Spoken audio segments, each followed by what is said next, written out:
O Livro dos Espíritos. Curso sistematizado da doutrina espírita em áudio.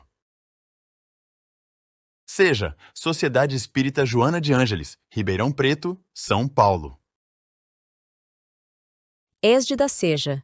Este curso é o estudo sistematizado da doutrina espírita da Seja, ministrado pela companheira Maria José Mondim Moreira, de São Paulo, Ribeirão Preto. É um estudo das obras O Livro dos Espíritos e o Evangelho segundo o Espiritismo, através de sua narração. São aulas feitas nas quintas-feiras, na Sociedade Espírita Joana de Ângeles, ministradas por 15 anos. Sendo 32 lições do Livro dos Espíritos e 32 do Evangelho segundo o Espiritismo, intercaladas com o estudo do passe.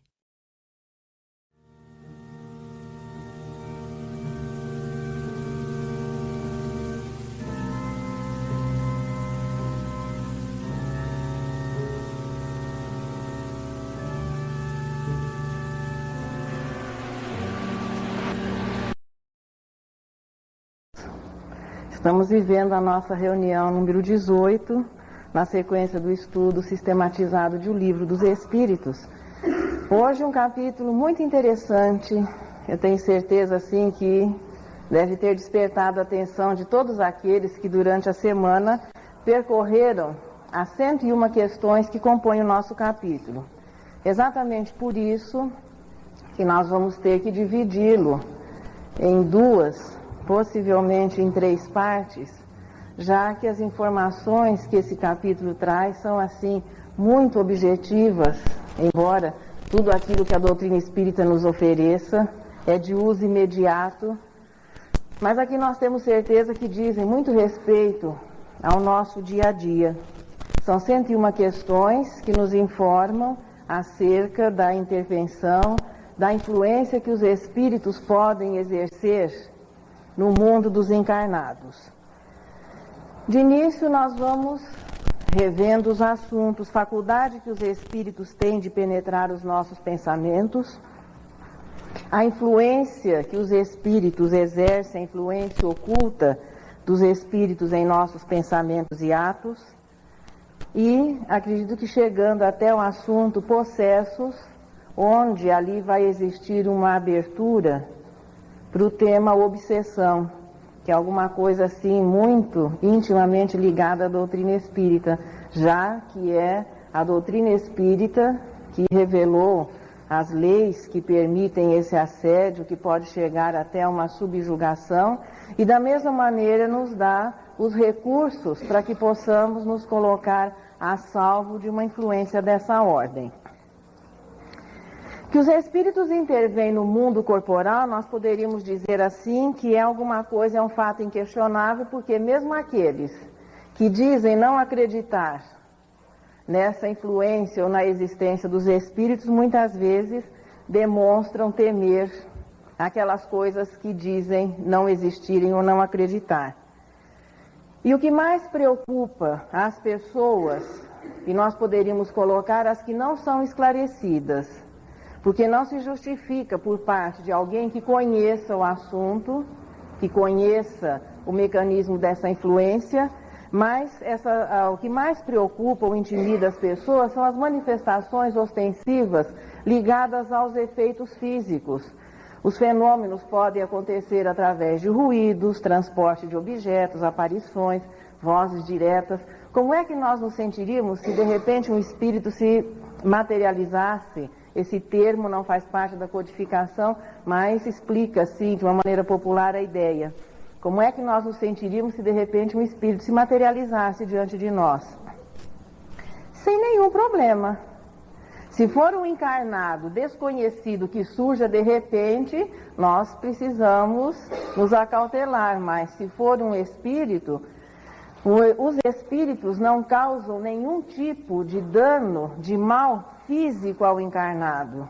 E o temor, primeiro, que nós registramos, é o receio de uma agressão ou de um mal físico que alguém possa nos causar. Portanto, se um dia nós formos surpreendidos e constatarmos que realmente se trata de um espírito, é fazer como aquela senhora que o Livro dos Médiuns relata. Ah, é um espírito? Vou continuar a dormir. Se fosse um espírito encarnado, aí pode ser que tivéssemos problemas. Veja que estes fenômenos, contudo, não são comuns. Embora sejam reais, mas eles não são comuns a ponto de trazerem perturbações excessivas ou um número muito grande de pessoas ser surpreendida, perturbadas, ter prejuízos em decorrência dessas manifestações através de efeitos físicos. São necessárias circunstâncias favoráveis e especiais para que um espírito possa interferir diretamente na matéria. Portanto, Kardec dedica boa parte, quase a metade do Livro dos Espíritos, para explicar como é que os espíritos podem movimentar um objeto, manifestar a sua presença através de ruídos, ou se tornarem visíveis e tangíveis aos encarnados. Acredito que seja muito reduzido o número de pessoas que participaram realmente desse tipo de fenômeno. Portanto, não é ele o maior responsável pela comunicação ou pela influência que os espíritos possam exercer na nossa vida, pela influência que eles possam exercer no mundo material. A naturalidade com que este intercâmbio ocorre, veja, com que o mundo espiritual influencia no material, independentemente das manifestações de efeitos físicos, faz parte da natureza terrestre, faz parte da natureza do universo. E o que nos influencia mais é exatamente a influência mental e não a influência que possa ser exercida em decorrência de manifestações dessa ordem. Nós nos preocupamos e muitas vezes tememos os efeitos exteriores dessa manifestação, nos esquecendo daquele que verdadeiramente pode se tornar atuante, que é a influência mental, já que a comunicação dos espíritos é através do pensamento. Tendo corpo ou não tendo corpo, somos espíritos. Portanto, nós vivemos, quando encarnado, as duas dimensões. Pelo corpo, somos representados aqui na vida material, pela individualização dessa matéria que forma o nosso corpo, temos uma identidade, existimos na dimensão da matéria, mas como espíritos, continuamos ligados ao universo na sua expressão espiritual. É exatamente a influência que pode ser exercida pelo pensamento que deve ser melhor considerada. Kardec faz a pergunta, é a pergunta 495. Os espíritos influem em nossos pensamentos, em nossos atos? E a resposta, se não compreendida e lida assim de imediato, ou se toma conhecimento de repente, pode até nos deixar assim preocupados, muito mais do que imaginais. Influem a tal ponto que de ordinário são eles que vos dirigem. E aí, onde é que fica o nosso livre-arbítrio? Tão duramente conquistado durante existências sequentes, experiências na vida material. Em primeiro lugar, que ninguém se preocupe mais do que o necessário, porque o capítulo tem exatamente 101 perguntas e 101 respostas, e essa é uma das primeiras. Portanto, depois foram dispostos mais de 95 respostas para que se possa entender como é que os espíritos podem interferir e, de uma certa maneira, em algumas situações específicas, até comandar os nossos atos. Quando nos julgamos ocultos, ainda continuam as respostas. Nós temos uma multidão de espíritos que nos observam. Essa multidão parece um exagero. Acredito assim, algumas crianças, quando são pequenas, elas vão atrás da porta para comer o doce pego sem autorização, imaginando que lá ninguém as esteja observando. Mas atrás da porta também Deus nos observa, e atrás da porta também os espíritos continuam nos observando. Portanto, não existe atrás da porta ou estar oculto com relação ao mundo espiritual. Essa multidão pode parecer exagerada, mas vamos considerar o seguinte: a população espiritual do planeta Terra, segundo as informações de alguns espíritos, gira em torno de 25 bilhões de almas. Nós temos no momento a população espiritual, os que estão matriculados aqui no planeta Terra, nós temos no momento mais ou menos 6 bilhões encarnados, possivelmente então é 1 por 4. Para cada encarnado nós temos 4 espíritos, somos a minoria. Na vida de relação mesmo entre os encarnados, em muitas oportunidades nós estamos sendo vistos na multidão. Através do quê? De uma convivência normal. Nem sempre nós prestamos uma atenção maior nas pessoas que convivem ou passam por nós. Mas tenhamos a certeza que todos somos observados e todos somos observadores. Exatamente por isso, nós temos na convivência normal aqui na vida material, uma porção de pessoas que nos observam. Como nós também observamos uma porção de pessoas, principalmente se alguém começa a destoar, faz alguma coisa diferente, ou muito boa ou muito ruim, mais atenção a pessoa vai atrair sobre si. Portanto, é normal, é natural que essa observação, que essa convivência exista. Mas se os espíritos nos observam, e aqui os próprios espíritos deram uma dica, o que eles pensam de nós? É sempre bom a gente saber o que os outros pensam de nós. Aqui ficou interessante, o que é que os espíritos que nos observam pensam de nós? Bom, os levianos riem das nossas trapalhadas, zombam e se divertem com a nossa impaciência. Então, no mundo espiritual inferior, deve ser uma risada constante. Porque a paciência, exatamente, ainda não é uma das nossas conquistas. Se eles riem das nossas impaciências, não deve ter espírito com problema de fígado, porque está sempre com o fígado em ordem, porque nós sempre damos bons motivos. É só olhar numa fila de banco, uma fila em qualquer lugar, como é que o povo fica. Não é melhor levar um livrinho, bater um papo com o vizinho? Já vai ter que esperar? Espera com classe. Aí fica aquela... Isso é um exemplo muito simples. Portanto, se eles riem e zombam das nossas impaciências e dos problemas que nos causam, e existem situações que os outros não precisam nos causar problemas, nós damos conta de arrumar muito e sem a participação de ninguém mais. Os bons, os espíritos sérios, veja, sério não significa sisudo, de cara amarrada, é seriedade no sentido assim, de viver corretamente. Os bons espíritos também são bem-humorados. Mas os espíritos bons ficam condoídos dos nossos problemas e procuram nos ajudar. Ainda bem que o espírito não cansa, porque se os outros têm motivo para sempre rir, os superiores, se cansassem, deveriam estar sempre cansados. Nós somos um dos trabalhos dos espíritos, isso vai ser melhor visto nas ocupações e missões dos espíritos. Mas a proposta é de nos auxiliar. Assim, veja, fica claro que existe uma convivência normal. O que nós estamos procurando colocar primeiro é que não é estranho, não é fora da lei que os encarnados convivam com os desencarnados. Isso faz parte da realidade, da natureza do universo, como a convivência das pessoas encarnadas em uma mesma cidade, na família, é natural. A lei de sociedade é a lei maior e é normal que se conviva. E o ideal e o normal também deveria ser uma convivência saudável entre as pessoas de uma mesma casa, entre as pessoas de um mesmo bairro, aqueles que se agrupam em associações, na convivência estabelecida pelo trabalho.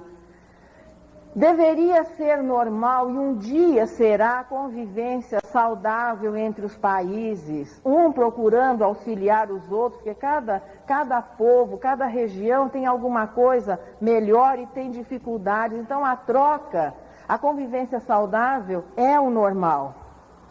Quando a convivência se torna um transtorno, eu tenho certeza que isso não acontece aqui conosco. Deve acontecer por aí, em alguns outros lugares, mas aqui está todo mundo tranquilo, pedimos licença, passamos perfume, está todo mundo tranquilo aqui, convivendo muito bem. Portanto, mas existem momentos em situações, ou pode acontecer com outras pessoas, que a convivência não seja tão boa assim. Por que isso pode acontecer? é decorrência das imperfeições. É quando as nossas imperfeições, simplificadas em dois sentimentos que caracterizam a imperfeição, que é o orgulho e o egoísmo, que são os pais de todos os demais problemas, quando essas situações passam adiante da lei que é conviver, nós vamos ter problemas de relação. Não é diferente, portanto, na relação com o mundo invisível. É natural que os espíritos nos rodeiem, 1 por 4, só com relação à população espiritual do planeta Terra. É natural que vejam os nossos atos, porque a matéria limita que nós possamos ver ou alcançar o mundo espiritual de uma maneira direta. É normal que eles vejam as coisas que nós estamos fazendo, que participem das nossas instituições, até que conheçam os nossos pensamentos. Aí aquela historinha de livre-arbítrio, mas como os nossos pensamentos, até os mais secretos?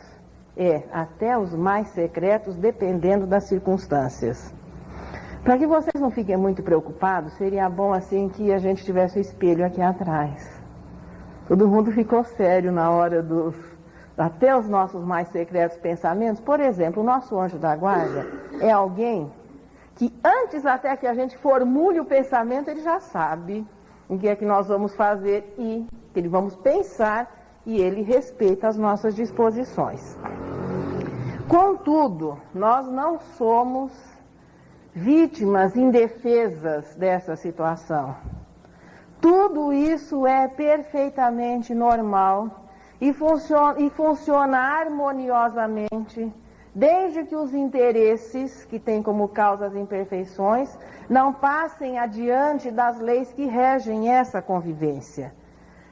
Se alguém estiver, a partir desse momento, se tornando muito preocupado, porque não sabia, primeira vez que chegou aqui, de repente pode ser alguém que esteja aqui pela primeira vez, que existe um encarnado para cada 4 desencarnados, que os espíritos podem até exercer essa influência. Então não precisam ficar preocupados a partir de agora, porque isso sempre existiu. O fato de nós tomarmos conhecimento de uma situação que já existia não faz com que ela se torne mais difícil, muito pelo contrário. É descobrir agora como é que nós vamos conviver saudavelmente dentro dessa realidade. O intercâmbio através do pensamento é decorrência do progresso já efetuado. Os espíritos afirmam aqui na pergunta 460 que nós somos uma alma pensante. É exatamente isso que caracteriza a alma, o espírito. Mas nós batalhamos muito para nos transformarmos numa alma pensante. Só vivendo as experiências nos reinos mais simples da natureza, a partir das algas, até o momento em que, pelo desenvolvimento mental, o princípio inteligente pôde emitir o seu pensamento de maneira contínua, nós, não se aplica o termo encarnação, mas veja, nós vivemos todas as experiências em todos os reinos, em todas as espécies, das algas ao raciocínio, 1 bilhão e 150 milhões de anos. Para quê? Para aprender a pensar. Portanto, o pensar é uma conquista duramente conseguida, alcançada. E possivelmente 1 milhão e 500 mil anos ou 2 milhões na espécie humana, aprendendo agora o quê? A pensar o bem. Então faz muito tempo que nós estamos lutando para poder estabelecer essa relação. Emitir o pensamento, mas em contrapartida também poder receber os pensamentos dos outros. Exatamente como faz qualquer aparelho destinado à comunicação. A gente se esforça por adquirir um telefone e depois, quando ele toca sem parar dia e noite, é consequência do progresso. Nós lutamos para poder ter esse recurso. Se ele deve ser bem empregado, se ele ainda não é uma conquista do progresso, como é o pensamento, é uma conquista do espírito. E a partir daí é importante que a gente aprenda a conviver bem dentro dessa conquista. Nós vivemos, em verdade, mergulhados Eu não sei se oceano seria a expressão melhor, mas em todo caso, em um oceano de ondas mentais. Nesse momento aqui, quantas pessoas nós somos, pelo menos as visíveis? Quantas emissões de pensamento estamos recebendo? Continuamente emitimos, continuamente recebemos. Veja como faz qualquer aparelho que se destina à comunicação. Interessante que eles funcionam. Você liga seu aparelho televisor, ele tem um seletor de canais, e nós vamos sintonizando naquilo que nos interessa. E a imagem, o som vêm límpidos, perfeitos, e nós nos beneficiamos desse recurso. Acho que o nosso problema é com o seletor de recepção. Evidentemente, porque a maioria de nós ainda não é muito cuidadoso na emissão. Porque existe uma coisa que se chama faixa, que também não é desconhecida nos meios de comunicação. Cada aparelho tem uma seleção que permite sintonizar aquilo que esteja naquela faixa, em que no momento ele esteja ligado, sintonizado. Veja que qualquer radinho de pilha faz isso com toda tranquilidade. Daqueles pequenininhos sei lá, de 20, 30 reais, se for o caso, ele consegue estabelecer essa separação. Puxa, mas será que nós seremos menos habilitados, menos capacitados que um radinho de pilha que consegue sintonizar a emissora certa no momento exato? O probleminha é que na vida de relação com o mundo espiritual, tudo é definido por duas palavrinhas. Lembram-se? Condição moral. É exatamente isso, é a determinante nessa vida de relação. Quando nós emitimos um pensamento, imediatamente nós recebemos assim uma porção de ondas semelhantes, algumas melhores, outras piores, podendo se estabelecer até, em muitos casos, uma verdadeira conversa mental.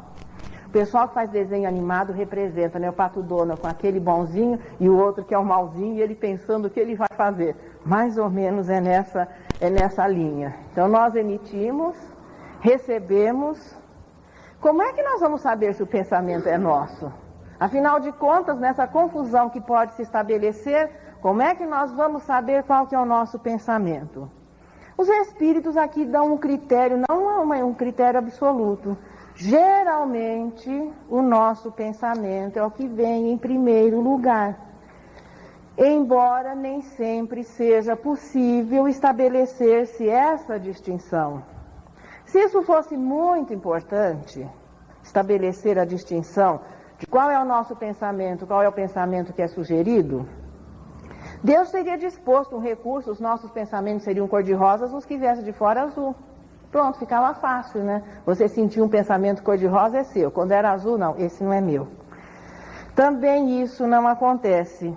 O importante, como em relação a muitas outras coisas, não é saber quem, mas é o tipo de pensamento com o qual naquele momento nós estamos nos ocupando.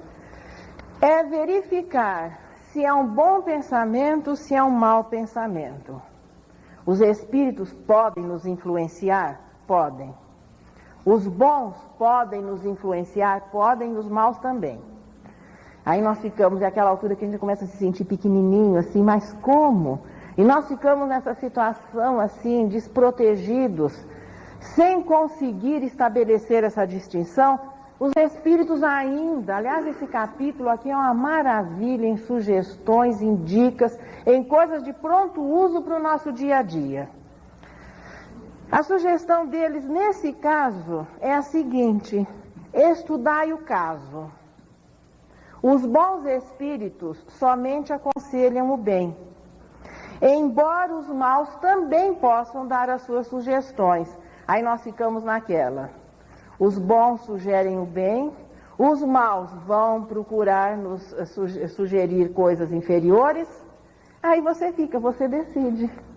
É isso que se chama livre-arbítrio. Nós não podemos responsabilizar os maus espíritos pelas atitudes erradas que nós tomamos, pelos nossos maus pensamentos em primeiro lugar.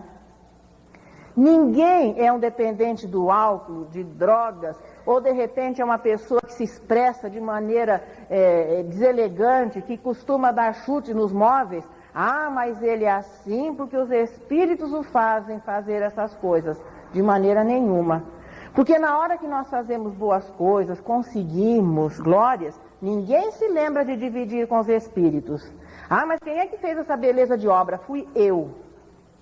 Na hora que a coisa é meio diferente, quem é que aprontou isso? Ah, não, os espíritos não me perturbam, eu muitas vezes não consigo nem raciocinar. Além do mais, nós atraímos os espíritos, somos nós que atraímos os espíritos pelas nossas disposições morais. E não apenas os médiuns, como de vez em quando corre essa informação. Ah, naquela casa as coisas não estão indo muito bem, porque tem um médium e principalmente ele não resolveu assumir o seu trabalho na mediunidade e está assim de espírito perturbando a casa.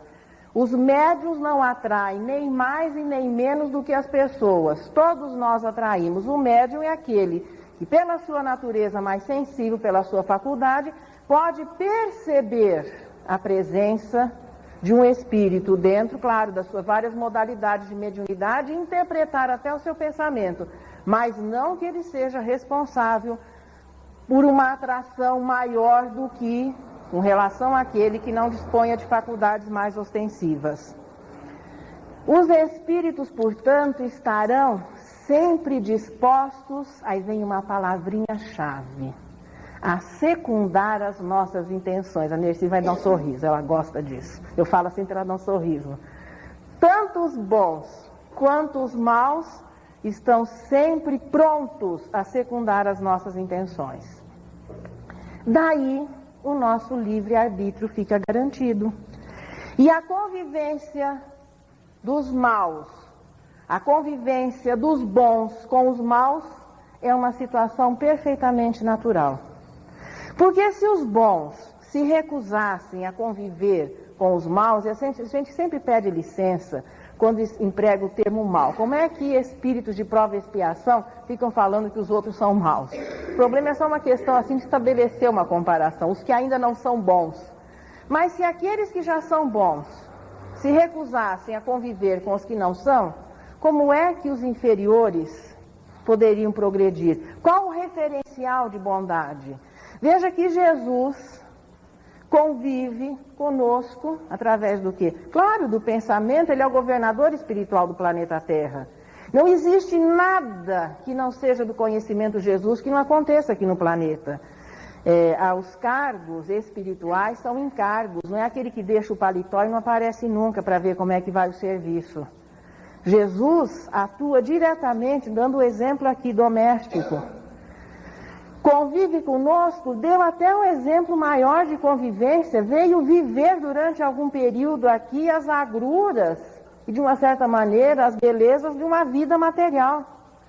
Só que nós não influenciamos. Não conseguimos influenciá-lo nem quando ele esteve de carne e osso presente aqui.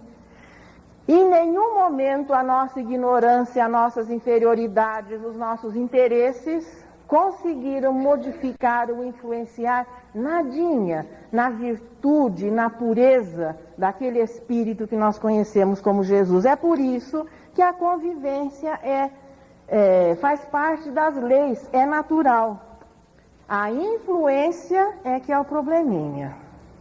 Conviver é normal entre bons e os maus, porque os bons naturalmente auxiliarão os maus a começarem a se desenvolver, a progredir. Agora, deixar-se influenciar é um problema de imperfeição. Poderíamos dizer até de gosto. Com que direito? Kardec faz essa pergunta também. Tudo bem, se a convivência é normal, se os bons convivem com os inferiores para que esses possam progredir, quem dá direito aos maus de exercer essa influência? Ninguém.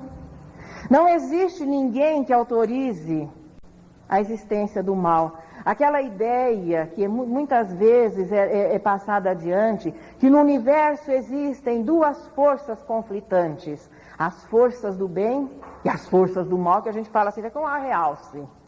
Isso fez parte até das tradições de algumas religiões, só que não existem forças do mal estabelecidas ou oficializadas. O mal é questão de imperfeição do indivíduo e mais atuante nessa fase que nós estamos vivendo agora. No mundo primitivo, o mal é primitivismo, é ignorância, é brutalidade. Nos mundos regeneradores, o mal já vai deixando de ser realidade. Mundos felizes e celestes, nos mundos felizes praticamente inexistente, nos celestes inexistente. É nessa faixa de prova e expiação, quando é o momento de decisão de cada espírito, que o mal parece ser mais atuante e de repente quase que nos dá aquela ideia de que existam forças conflitantes. Não. Deus é amor. O amor é a lei que rege o universo. O mal é criação da ignorância dos espíritos nessa fase de adolescência e juventude que estamos vivendo agora em espírito e que vai cessar no momento em que cada um se posiciona e se decide pelo bem. Portanto, não existe autorização por parte das leis para que alguém possa fazer o mal ou exercer uma influência maléfica.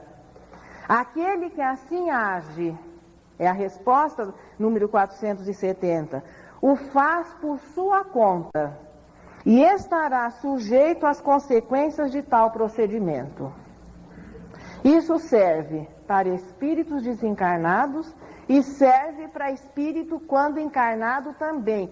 Não existem duas leis de ordem moral. O bem é sempre o bem. Os recursos utilizados para que alguém possa nos influenciar, esses são muito variados. Desde os circunstanciais, um aproveitamento das coisas ocasionais ou situações que os espíritos criam. Aqui é dado um exemplo interessante nesse trechinho, a tentação da honestidade. Quando alguém coloca as tentações como sendo alguma coisa que vem de fora, as tentações nunca vêm de fora. Elas realmente refletem as nossas imperfeições. E nós só somos tentados naquilo que ainda não é alguma coisa estabelecida, nas nossas fragilidades. Honestidade é uma coisa interessante. É uma das primeiras conquistas do espírito, porque tem a ver com a lei da justiça, e a justiça é a primeira revelação oficial à humanidade terrestre. Antes de ser bom, o homem tem que ser justo, e só é justo quem é honesto.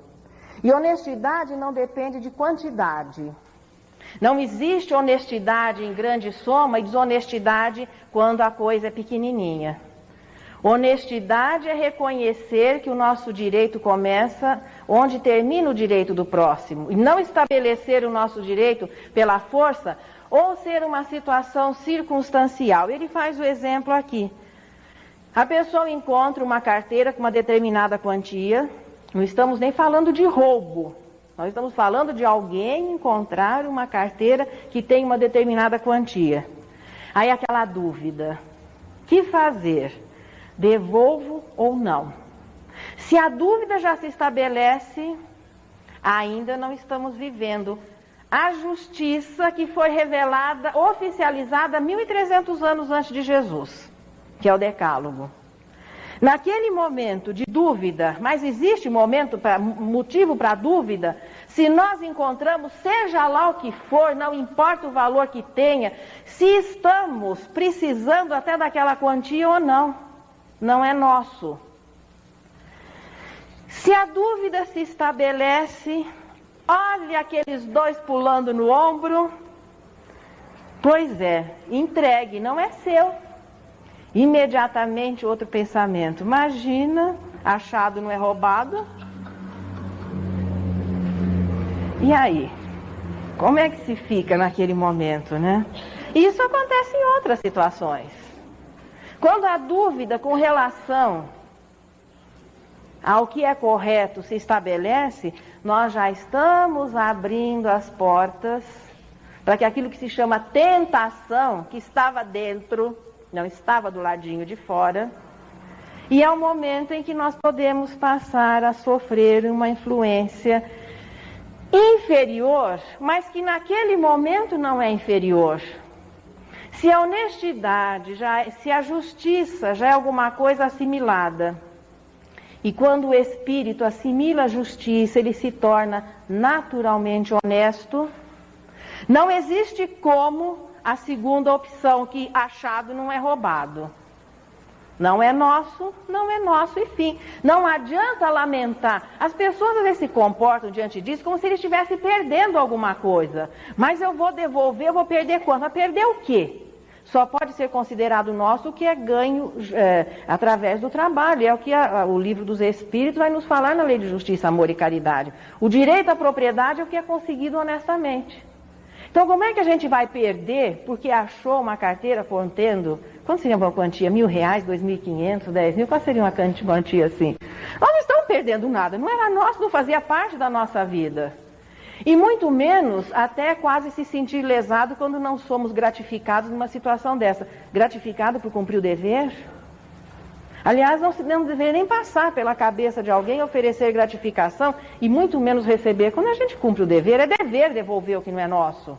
Reconhecido por cumprir o nosso dever, veja quantas andas a nossa honestidade. Nesse momento de dúvida pode acontecer uma coisinha.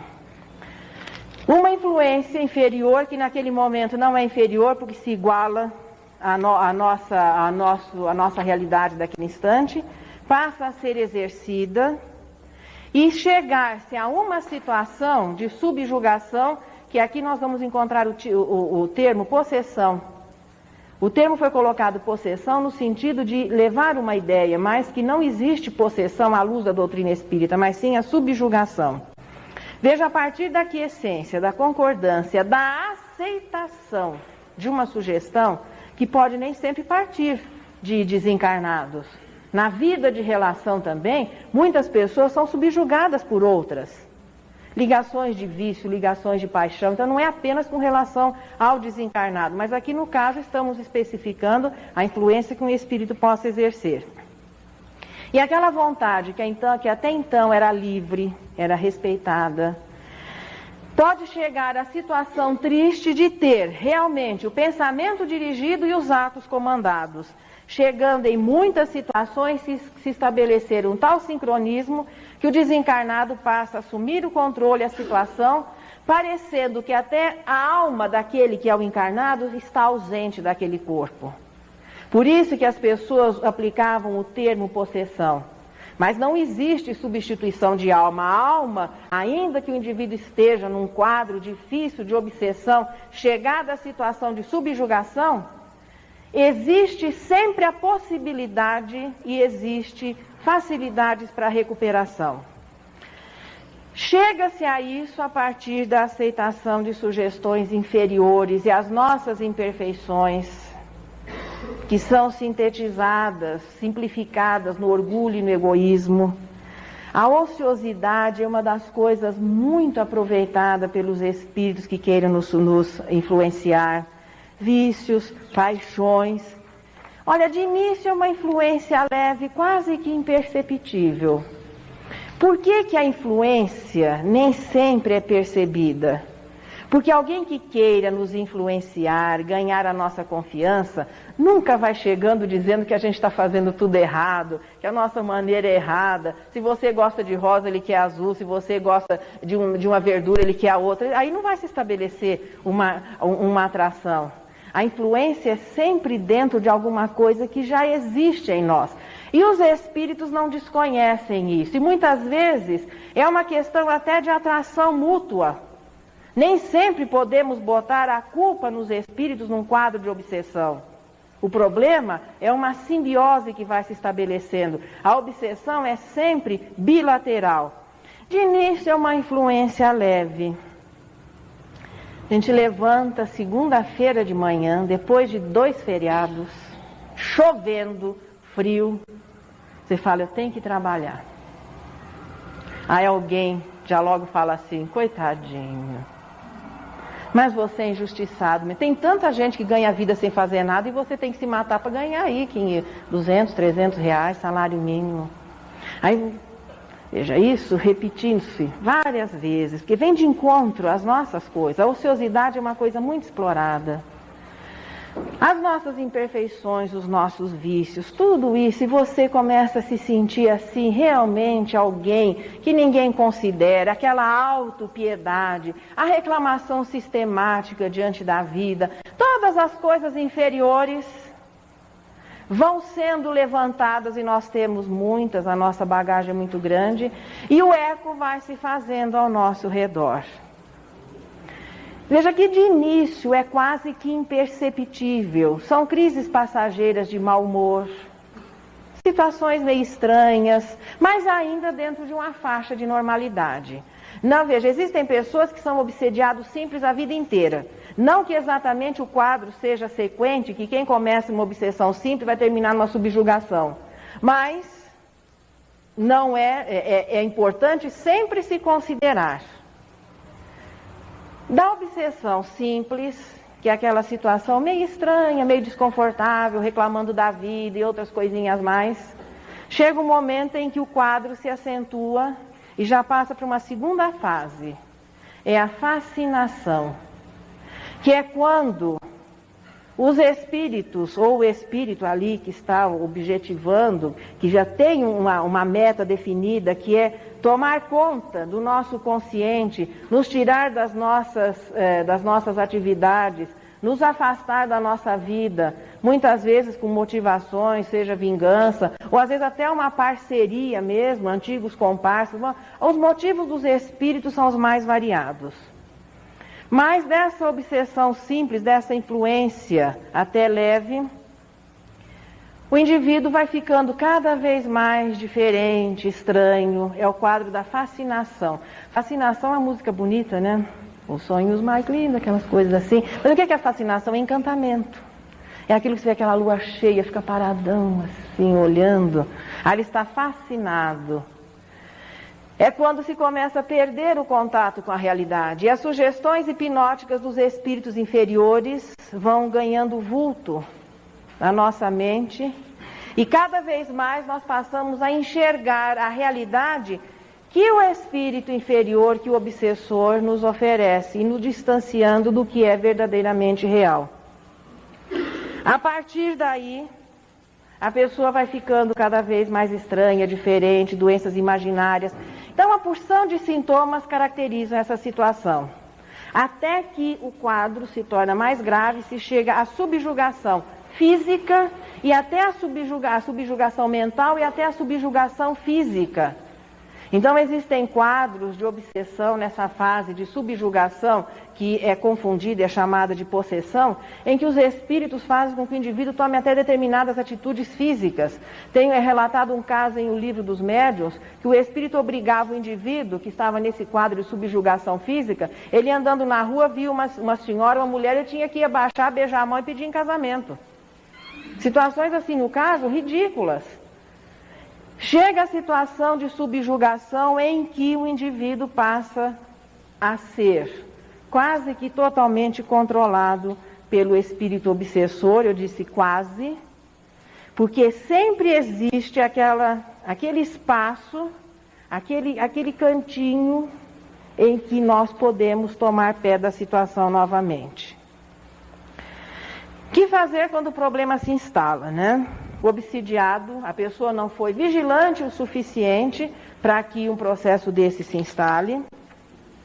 Não foi vigilante o suficiente para poder perceber e se precaver. Vamos exorcizá-lo. Os espíritos até riem das coisas que são utilizadas, principalmente as de ordem material, para afastar espíritos. Se banho resolvesse, seja disso ou daquilo, veja, as coisas materiais não exercem nenhuma influência para os espíritos. Se banhos ou objetos resolvessem esse tipo de problema, as pessoas que dispõem de recursos não os teriam, porque se é para dar banho de sal, enche a piscina. Se é para colocar alguma erva, pode pegar um caminhão e já jogar junto.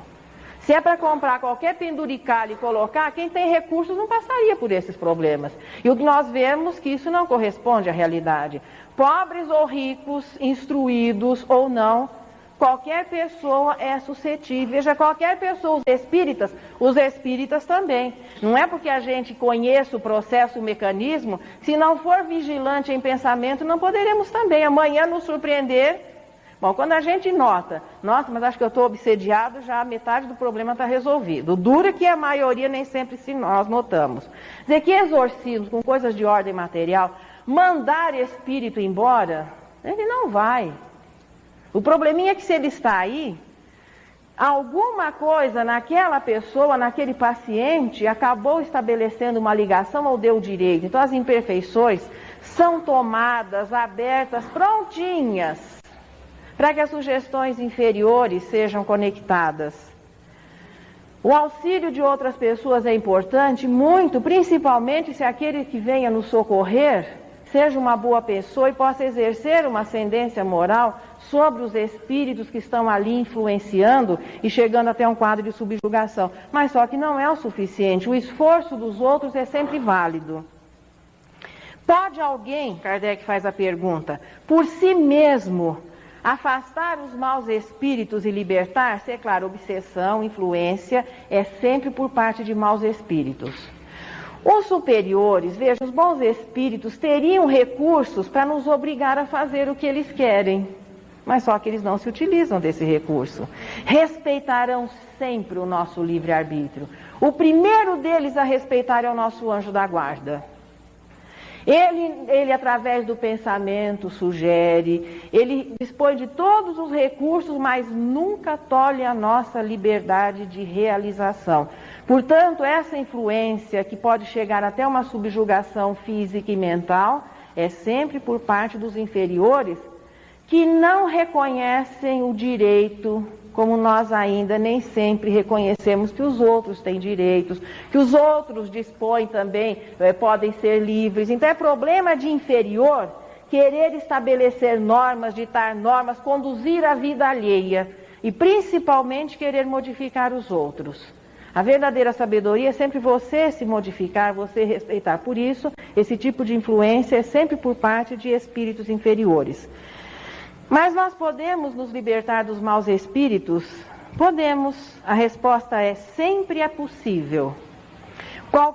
A quem quer que seja, subtrair-se, veja, a um jugo, desde que com vontade firme o queira. Aí entra a história da vontade. O que é vontade? Vontade é o pensamento transformado em força. É aquele querer realmente, não é aquele querer fraco e circunstancial. É quando o indivíduo começa a notar que ele precisa se libertar daquela influência e passa a desenvolver todos os recursos, em primeiro lugar os dele, para que a ajuda exterior seja eficiente.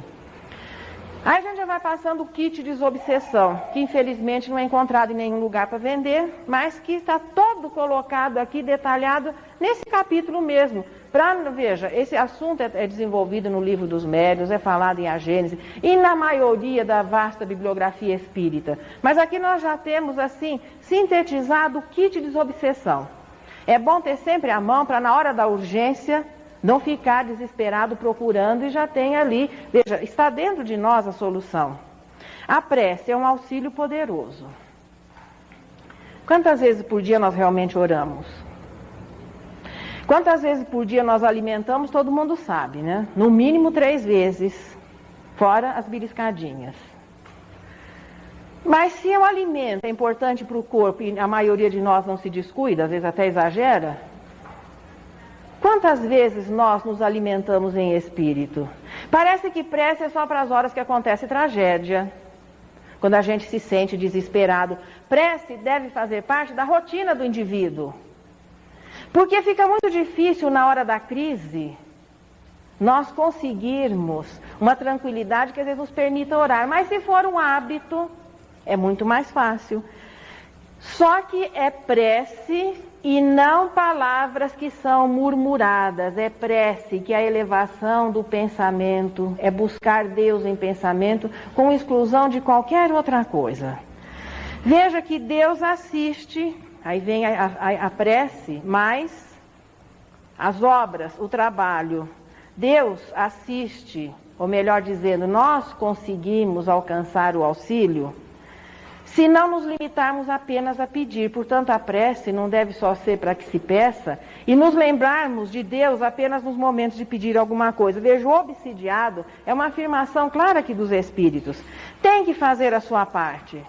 Ele tem que destruir aquilo que estabelece a ligação. Se é o orgulho, vamos começar a nos esforçar na humildade, ainda que seja só do lado de fora. Porque depois aquilo vai se tornando natural. É realmente um treinamento. Se é o egoísmo, vamos começar a nos desvencilhar das coisas. Então acostuma de vez em quando dar alguma coisa para alguém. Não dá só o que sobra, o que não faz falta. Existe aqueles que até o que está estragado. Não, é aquilo que às vezes vai fazer um pouquinho de falta. Mas vamos lembrar que existe muita carência. A caridade material é a primeira expressão da caridade. Se são os vícios e as paixões, vamos buscar na abnegação a sublimação dos vícios, das paixões. Se é a ociosidade, mãos à obra, não importa naquilo que nos convidem ao trabalho. E o que muitas vezes acontece é que o mais necessitado, quando isso é colocado, nós gostaríamos muito de vir ao centro uma vez por semana, receber um super passe e a partir daí não precisar nem mais ouvir falar nessas coisas. Não é dessa maneira, não é por aí. É uma mudança de vida. Quem está doente e de repente tem que mudar a sua vida porque os maus hábitos é que o levaram à doença, não é só para manter, por exemplo, os hábitos de higiene enquanto a verminose durar. É habituar-se à higiene para que não fique novamente contaminado.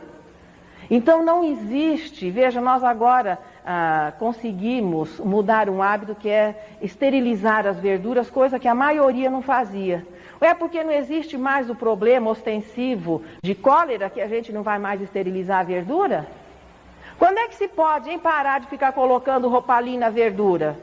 Já devia fazer parte da nossa rotina desde sempre. E não porque não existe um surto ostensivo que a gente não precisa mais se preocupar. Assim são os hábitos saudáveis. São para serem mantidos para que a influência não se estabeleça. É praticando o bem, diz a resposta 469, depositando em Deus toda a nossa confiança. Portanto, buscar o auxílio de outra pessoa, claro, quanto mais digna for essa pessoa, maior influência ela vai exercer nos espíritos obsessores. Veja, e é alguém que vai intermediar a nossa relação, mas não vai resolver os nossos problemas. Todavia, essa é a resposta 476, é necessário o auxílio do subjugado. Em bom português, estudo, passes, prece, esforço no bem, é aquele que está sofrendo a influência, que está subjugado, que tem que participar muito mais do seu tratamento. É a vigilância, oração, trabalho, a melhora moral e uma vontade muito grande de se libertar. Não se acomodar à situação de estar doente, de estar obsidiado, de ser o coitadinho. Ninguém é coitadinho. Deus cria espíritos potencialmente bons. Nós não somos coitadinhos. A bem da verdade, nós somos os herdeiros desse universo infinito. Quando nós olharmos assim para o céu, para as noites estreladas, ou quando a bênção da chuva também nos beneficia, lembrar que nós não somos coitadinhos, nós somos filhos de Deus. E que se temporário ou momentaneamente ainda nos atrapalhamos um pouquinho com as nossas imperfeições, é problema de crescimento, mas nós temos o roteiro. Ninguém precisa estar à mercê de influências inferiores. Da mesma maneira que outros podem nos influenciar negativamente, nós podemos influenciar positivamente. Influenciar, receber influência, pensar, emitir e receber é problema de progresso. Faz parte do nosso dia a dia. Nós levamos 1.150.000.000 de anos para desenvolver o mecanismo físico do pensar. Há possivelmente 1.500.000 ou 2 milhões de anos, estamos aprendendo a pensar bem. É hora nesse momento de tomarmos consciência disso e saber que ninguém está aqui à mercê do mal. Que o mal que ainda existe, existe dentro de nós e nós temos todo o roteiro para que o bem possa estabelecer o bem que passa a existir dentro de nós, num esforço contínuo, possa estabelecer uma proteção. E nada melhor para quando alguém queira nos influenciar mal, ou quando fique caracterizado uma obsessão, que no momento em que essa pessoa chegue perto de nós, nos encontre orando por ele. Perde toda a razão. Na próxima semana, nós vamos continuar ainda colocando a fé sobre o pesar. Não ouvides que o céu é o poder sem limites e que a força do céu é luz a nos guardar. Se problemas te afligem, não reclames.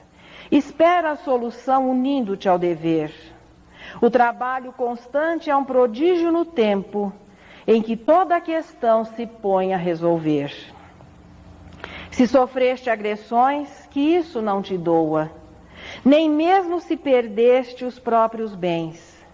Desculpa, serve e segue. O irmão que te atordoa nem sempre traz consigo a ideia que já tens. Ódio, erro, vingança, amor que se transvia, todos temos na terra amargoso quinhão. Se hoje devo perdoar, amanhã eis o meu dia de rogar por socorro e de pedir perdão. Seja qual for a mágoa que te busca, tentando impor o mal aos dias teus, asserena-te e ama, recordando que estamos todos nós ante a bênção de Deus.